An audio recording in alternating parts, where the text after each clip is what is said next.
Now, the people are looking for capable people, competent people, and they are looking for people of character. But let me say this. I do not belong to the category of people who said they want to turn night vigil to night shift. No. What we are suffering in Nigeria is not too much church or too much mosque.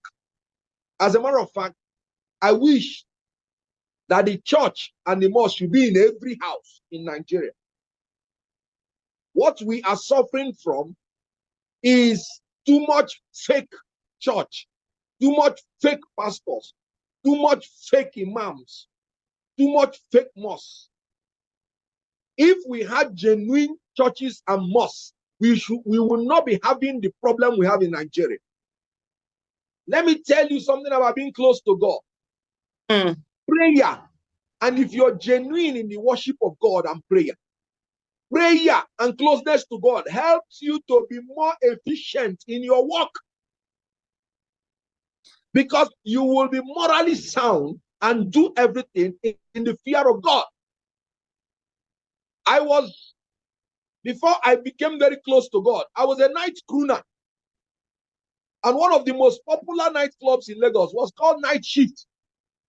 So I had to turn my own night shift to a night vigil to begin to acquire the level of wisdom and understanding that is helping me now to be efficient and effective in the work I do. There is a place for prayer. It does not stop you from being efficient in your work. It helps you to be efficient. But let me point out, our problem is hypocrisy, is psychopathy, is corruption, is illegality, it's criminality, and it's incompetence. So please, we should encourage more prayers. Because if we have genuine men of God, genuine Christians, genuine Muslims, our problem will be solved. Okay. Not less of it.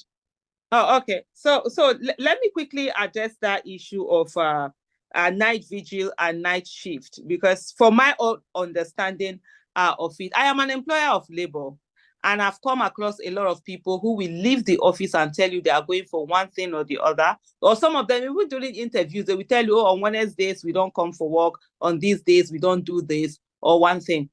A lot of people go on these things and they allow it to affect their jobs.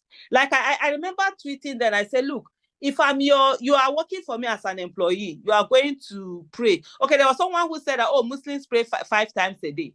And I said, you're working for me and you're praying 5 times a day. God knows God is going to be the one to pay your salary. Definitely not me, because you won't be working for me again. So that's where the difference is. It's not, yes, people need to pray more. Leaders that will pray more help. But when you are allowing your prayers have left your private business and you're not affecting the business of others, it is no longer what we will take as saying, oh, this is what people will do. The same thing also when it comes to these churches. You did mention it's we have a lot of fake imams and fake pastors. I totally agree with you on that one. But because of the fact that there is incentive for that fakeness, and that's why you have a lot of these mosques and a lot of these churches all over the place. Everybody wants to get money. I mean, the easiest way to get people's 10% is by opening a church. And you have something there. The easiest way that you have people will come and be meeting you to give you sadaqah, give you all sorts of money, is by becoming a malam, having your turban and stuff like that. So that's where the difference is. So if you keep your prayers, your everything private, then it doesn't have to affect the national issue that we have. And yeah, go ahead. Yes. I see you.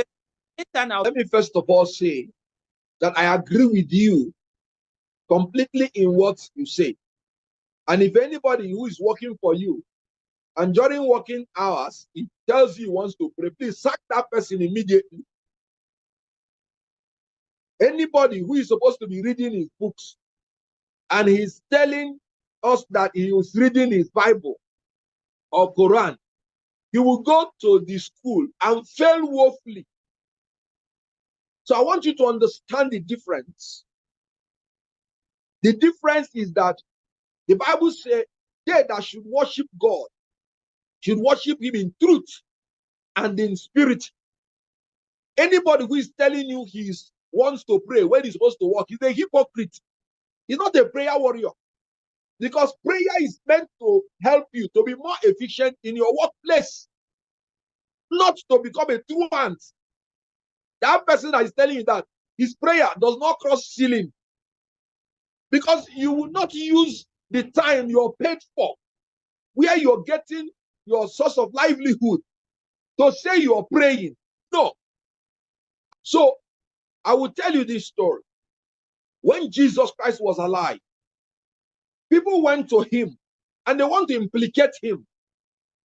And they asked him, shall we pay taxes to Caesar?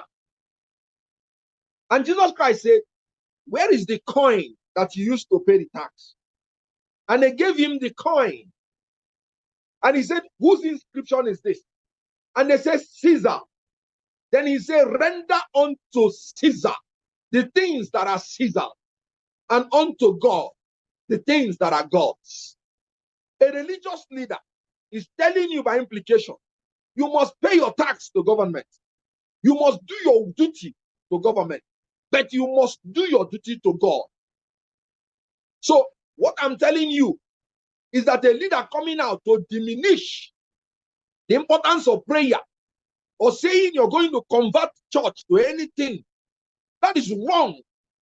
Let me give you an example again. In the ancient world, a king thought he became so powerful, and he converted the vessels that are used for the house of God, and he converted them to be used for nightclub, for night shift.